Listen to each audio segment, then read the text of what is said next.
Good afternoon and welcome back. I hope you found the morning as fascinating and interesting as I did. And more importantly, I hope your mind is swirling with ideas and thoughts and action steps as mine is. We heard about the patient perspective. We heard about the life sciences perspective. We heard about the specialty pharmacy perspective. We heard about some of those bumps and wrong turns and U-turns and mountains along the way with prior authorizations, information asymmetry between the practice, the provider, and the specialty pharmacies, around medication affordability, around status, around many other things. We also heard about some exciting digital innovation, ways that this information sharing is being improved, that the patient experience is being better, that prescribers have the information they need to make a better informed decision. So we're going to continue this journey now and learn more about those stakeholders or what's happening behind the scenes as patients are supported with specialty medications. And now we'll move to the payers. So before we start, again, a quick poll question. So let's bring that up.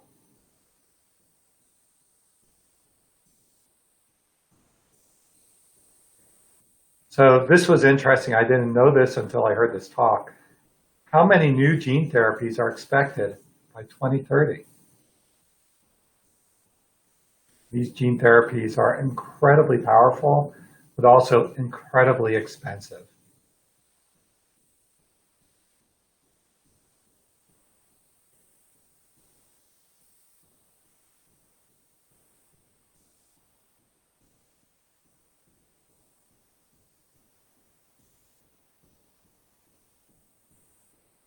All right, we'll give us a few more seconds here. All right, well, we'll hear the answer shortly. Without further ado, it's truly my pleasure to introduce Wendy Bailey. Wendy is a VP of Health Plan Pharmacy Strategy at Envolve Pharmacy Solutions. Wendy?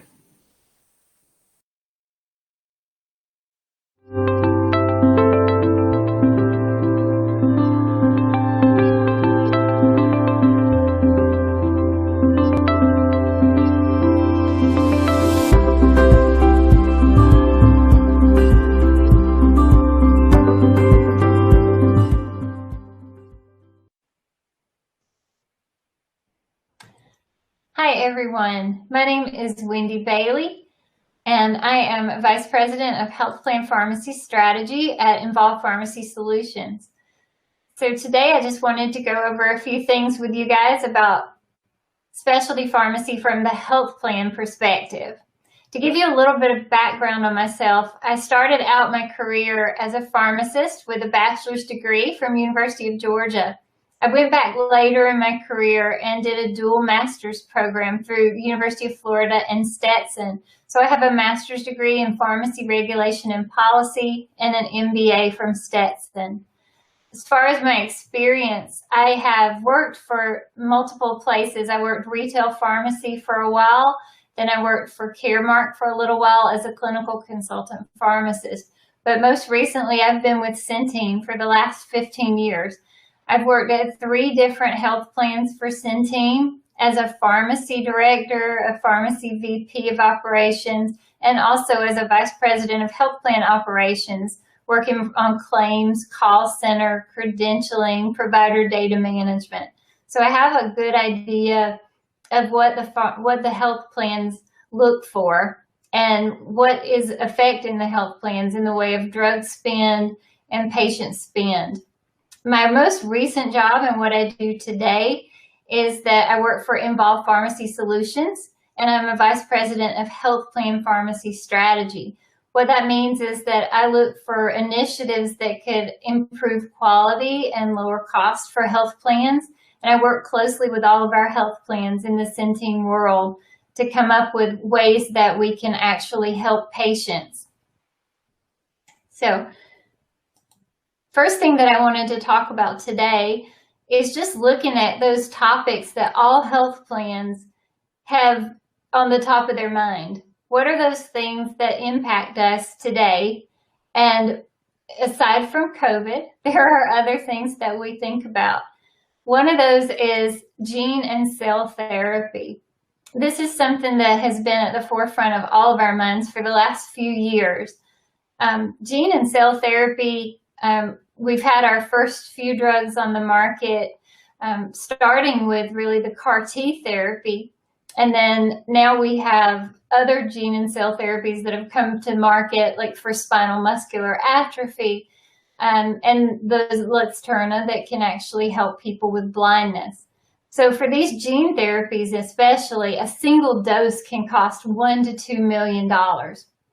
So right now these drugs are on the market because they're new and they're tested, and they have about 4 to 5 years of testing. So we don't know their effectiveness past this. And that brings challenges for both the health plans and for the members.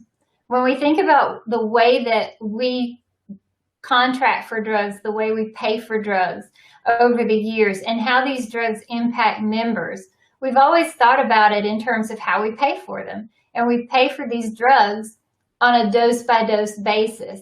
And so that is fairly easy for patients and for payers, because we know that as long as that drug is still working for the member, we continue to pay for the drug. For a gene therapy and a cell therapy, we're expecting those drugs to have effectiveness after the first dose. And if we're paying up to $2 million, and some of the new ones could even be more than that, what happens if this drug doesn't work?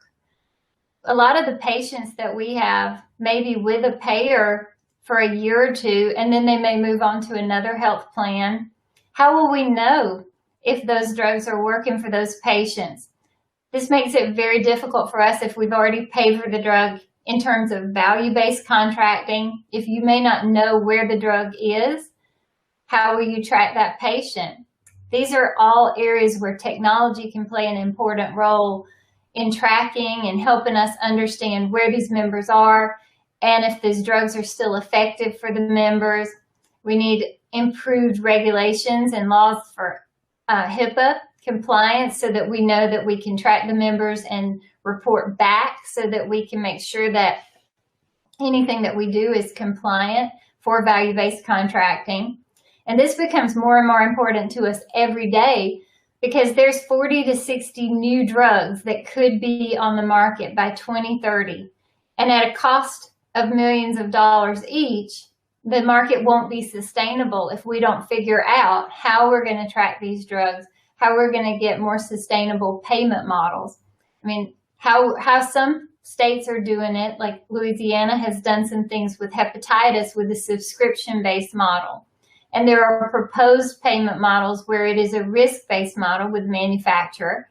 And if the drug doesn't work after a certain period of time, they would refund a certain percentage of the money back to the payer. But again, all these models haven't been tested on a large scale, and it definitely would require extra technology, extra tracking. And in the meantime, some of our commercial payers, especially those health plans that are those health plans that are employer-based, those health plans have been able to actually exclude gene therapy from their policies because they can't afford the cost of those drugs. And so that is when patients really suffer. And all of us have to think about patients first. How can we help our members? How can we help our patients to get better therapy and make sure that we can afford the cost of what we're doing for those members in the long term? Another thing that comes to mind when we're thinking about what can we do to improve care for our members, and at the same time make sure that we're doing the best to be good stewards of the money that goes into our healthcare system. I hear so many things every day about how there are other countries that have the same type of drugs, they have the same type of spend, they're doing things that you would think that we would be getting better health care than some of these other countries. And so you wonder, well, why is it that we don't get the outcomes that some of these other countries get? Well, I always question that myself, and I do a lot of reading and I wonder about it. And I was thinking the other day, I read this article about waste and discarded drugs. And this made me think, is there something that we could be doing better? We're paying money for something that goes down the drain.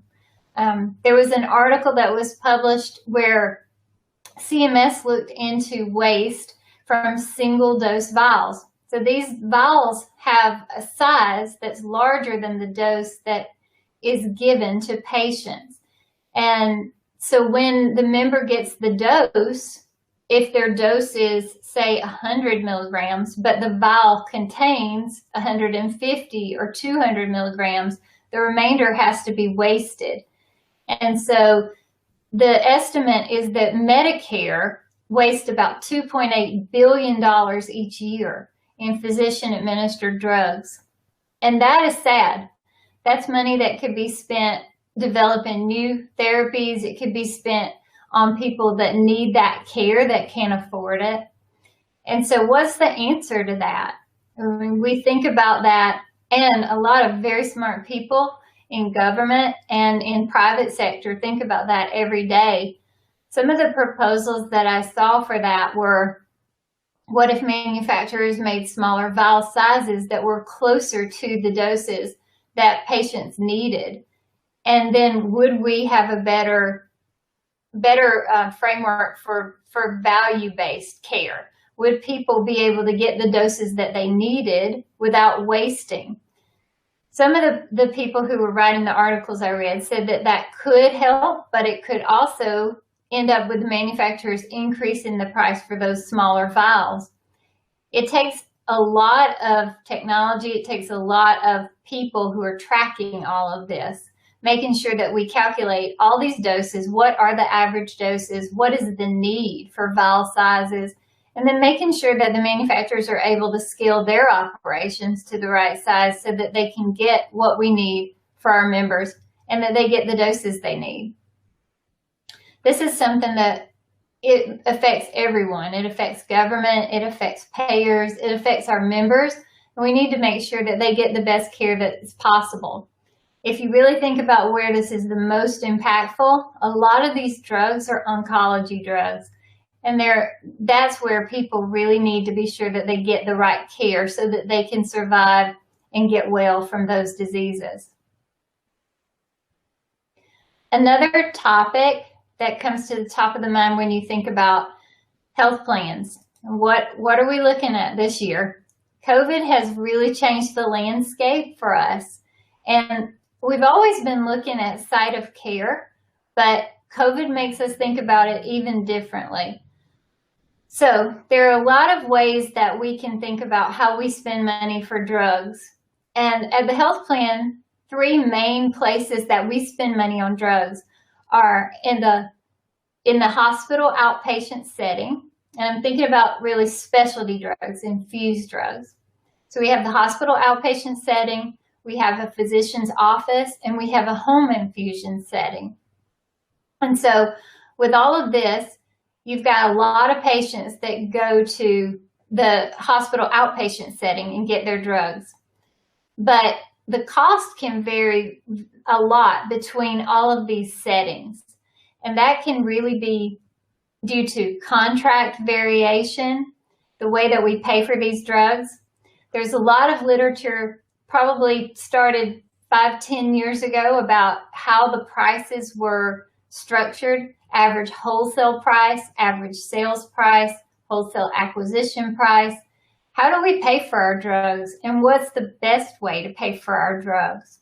When you think about those reimbursement models, there's a lot of variation there. And so different entities base their pricing on different things. Medicare bases their pricing on ASP, and some of the Medicaid states also do that, but some of them also base their pricing on WAC.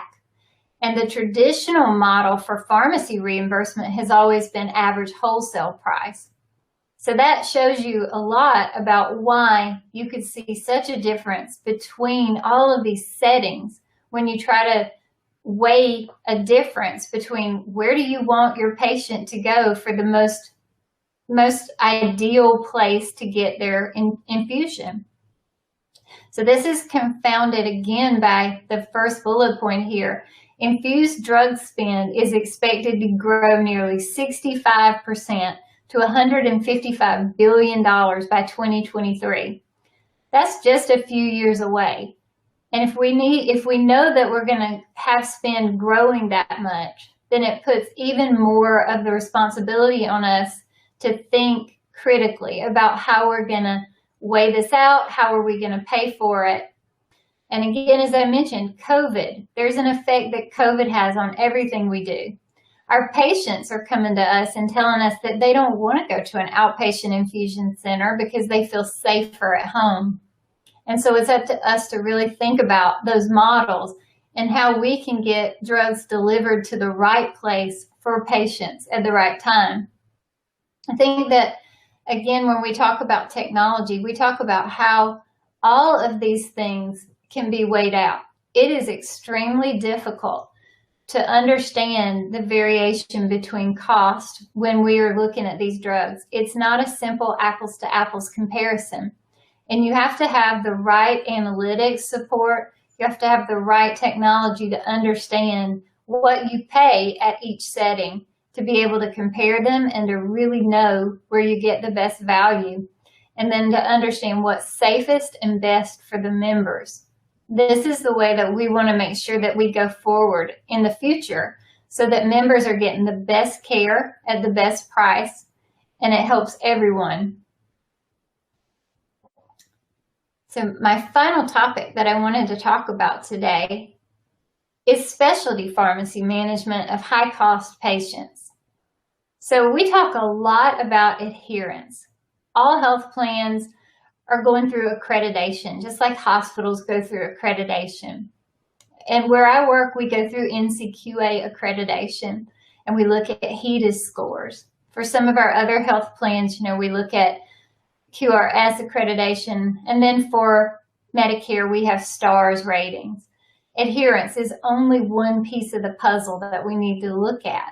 There are a lot of other things in the specialty world that we really need to be thinking about when we look at our patients and how they take their high-cost drug therapies.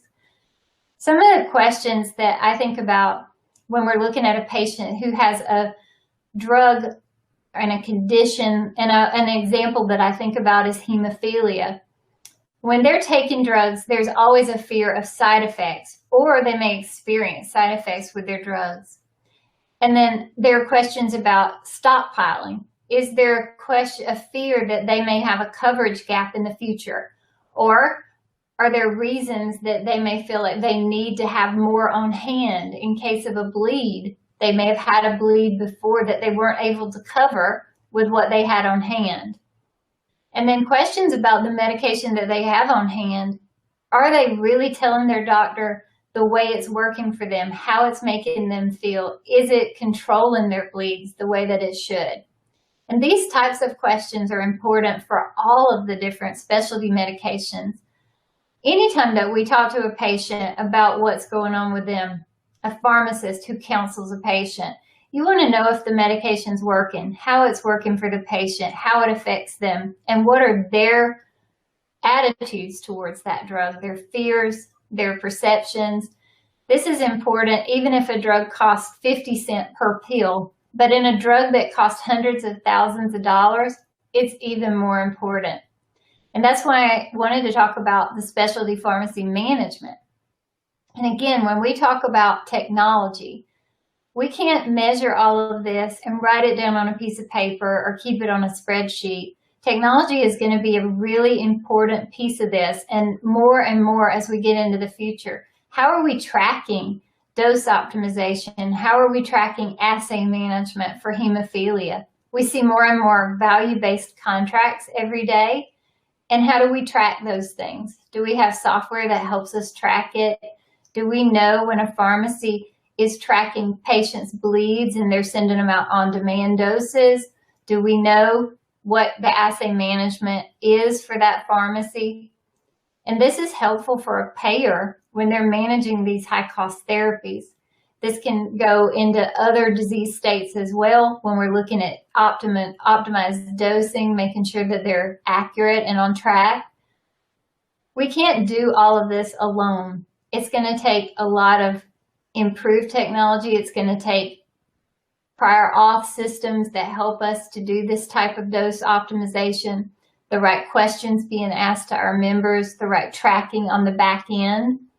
But together, we can create systems that make us more efficient, that make us work together better, make patients have a more seamless experience as they get their specialty drugs, where they know that they're getting the right medicine on time, and it's going to help them with their condition. These are the things that came to mind for me after having worked at 3 different health plans for almost 14 years at Centene. And I think that these things will probably actually ring a bell with all of you guys as well. And I hope that this is something that you found useful. Thank you guys for listening to me today and for all your attentiveness. I really appreciate it. And I'll pass it back to Andrew now.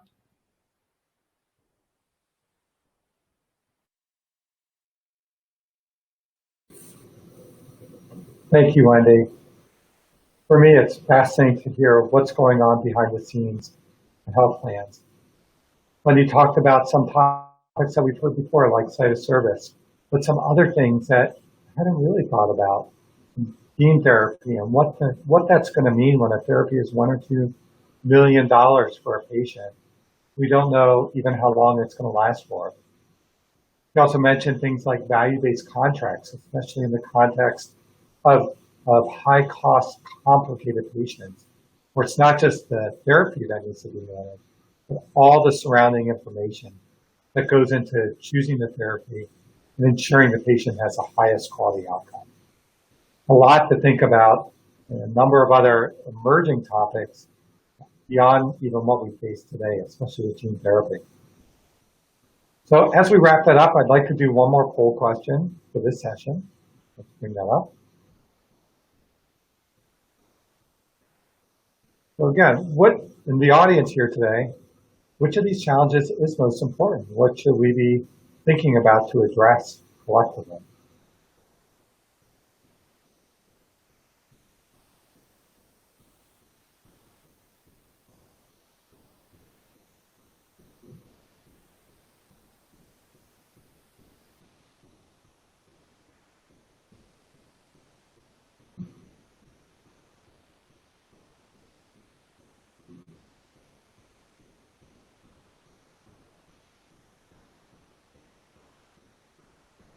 All right, we'll give this a few more seconds here.